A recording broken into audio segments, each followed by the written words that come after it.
मना किया है, छाती पे हाथ रखकर मत सोया करो, डरावने सपने आएंगे ही।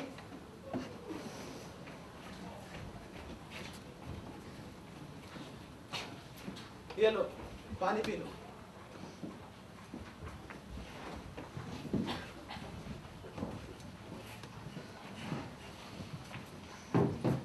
मेरे पिताजी Ram Swarath Prasad, ex school headmaster and village head ग्राम बकेली, बस वही मेरी दुनिया है। मेरी माँ भी और मेरे पिता भी। माँ के गुजर जाने के बाद उन्होंने मुझे कभी उनकी कमी नहीं खलने दी। वैसे तो बड़े ही गंभीर स्वभाव के हैं मेरे पिताजी, पर बहुत प्रेम करते हैं मुझसे, और कभी गलती हो जाए तो डांट भी लगा देते हैं। अनुज, कितनी बार मना किया है मेरी डायरी पर कुछ मत लिखा करो। ये क्या चील कौवे से बना दी है। अपनी ही किसी दुनिया में खोए रहते हैं पिताजी, और उसी दुनिया में रहकर घर की सारी समस्याओं का हल कर देते हैं। अब मेरी फीस की ही बात ले लो। घर की आर्थिक स्थिति बड़ी ही खराब थी। पास का आखिरी गिलास तक बिक चुका था और मजबूरन सब लोग लोटे में पानी पी रहे थे। ऐसे में पिताजी भी 2 दिन तक एकदम चुप रहे। मुझे लगा मेरी फीस की बात को शायद भूल से गए हैं वो, या फिर इसका हल तो उनके पास भी नहीं। मगर तीसरे ही दिन पिताजी ने मुझे एक पत्र लिफाफे में डालकर शहर के डॉक्टर पंत के यहाँ भेज दिया। उस दिन डॉक्टर पंत के यहाँ जाकर मुझे बड़ा आश्चर्य हुआ जब उन्होंने मुझे शरबत पिलाया और 100 के 3 नोट हाथ में दबा दिए। गर्व करता हूं मैं पिताजी पर, प्यार भी करता हूं और डरता भी हूं। उनके होने का एहसास ऐसा है मानो किसी किले में रह रहे हैं। एक ऐसा किला जिसके चारों ओर गहरी नदी खुदी है, बुर्जे खूब ऊंची ऊंची और सख्त लाल चट्टान के बने हैं। पिताजी एक ऐसा किला है जिसके परकोटे में मैं सब भूलकर खेलता हूँ, दौड़ता हूँ और रात को गहरी नींद सो जाता हूँ। ये किला किसी भी बाहरी हमले से अभेद्य है और इस पर कभी कोई काबू कर ही नहीं सकता। दरवाजा खोलो, जल्दी। क्या हुआ पिताजी? जल्दी आओ भाई। अरे जरा तो पानी लेते आओ। अरे हाँ, पंखा लेते आना। अरे टांग बचा के। हाँ, हम किसे जरा इधर सरका दो। अरे कर आराम से।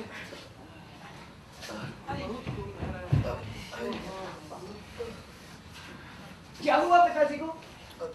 कुछ नहीं बेटा, मामूली सी चोट है, ठीक हो जाएगी। मामूली चोट? आप इसे मामूली चोट मत समझे मास्टर जी।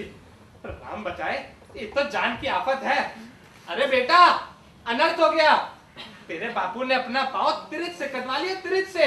पंडित जी, आप तो ऐसे बोल रहे हैं जैसे हमने जानबूझकर उसे कटवाई का न्योता दिया था। बेटा, घर जल्दी आना था, इसलिए जंगल के रास्ते से आ रहे थे, बस वही नजर पड़ गई तिरिच पर। बस यही तो गलती करते हैं मास्टर जी आप। अब वहाँ आपको तिरिच से नजर नहीं मिलानी चाहिए थी। अब देखिए, वहाँ आपकी तिरिच से नजर पड़ी नहीं और वो आपको काटने दौड़ा नहीं। अब छोड़ो इन बातों को। बेटा सुनो, तुम वो पट्टी का सामान ले आओ अंदर से। हाँ, और सुनो, वो दवा भी ले आना।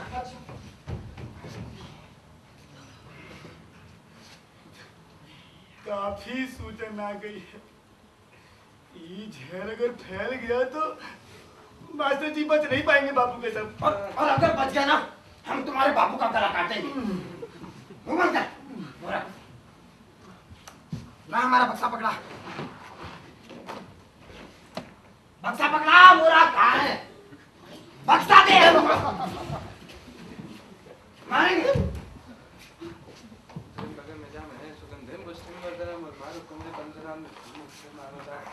ओम त्र्यंबकं यजामहे सुगंधिं पुष्टिवर्धनम् उर्वारुकमिव बन्धनात् मोक्षमामृतात्। ओम त्र्यंबकं यजामहे सुगंधिं पुष्टिवर्धनम्। अरे मास्टर जी धैर्य रखिए, आप तो बच्चों की रखना। अरे पंडित जी, अरे क्या कर रहे हो? आपने क्या?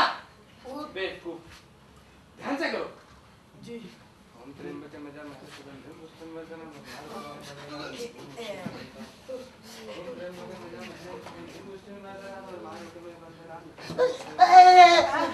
रुकिए रुकिए, इसमें तो काफी दर्द होता होगा नहीं? नहीं, इसमें कहाँ दर्द होता है?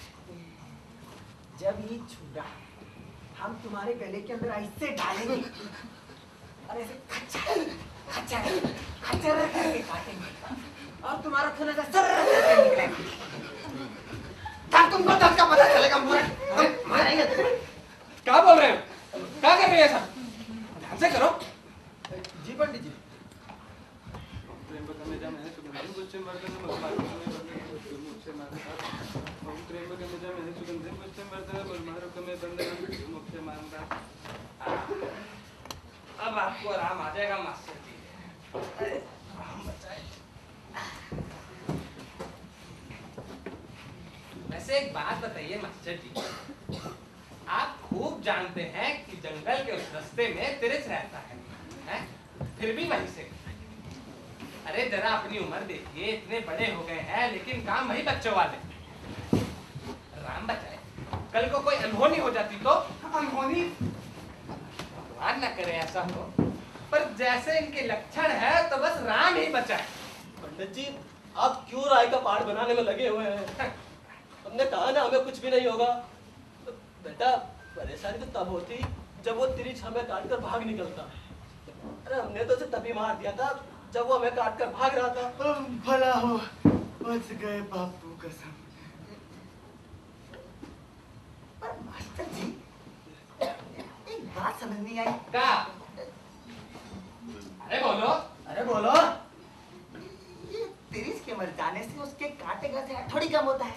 अरे मूर्ख, मास्टर जी ने ऐसा करके बिल्कुल ठीक करा है। वो कैसे? अब सुनो हमारी बात। अगर तिरिछ काट ले तो उसे वहीं मार देना चाहिए, या फिर पास के तालाब या कुएं में डुबकी लगा लेनी चाहिए।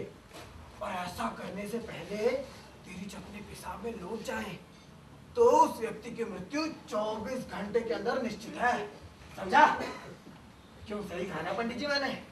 हाँ हाँ, सत्य है, परंतु विपदा अभी टली नहीं है।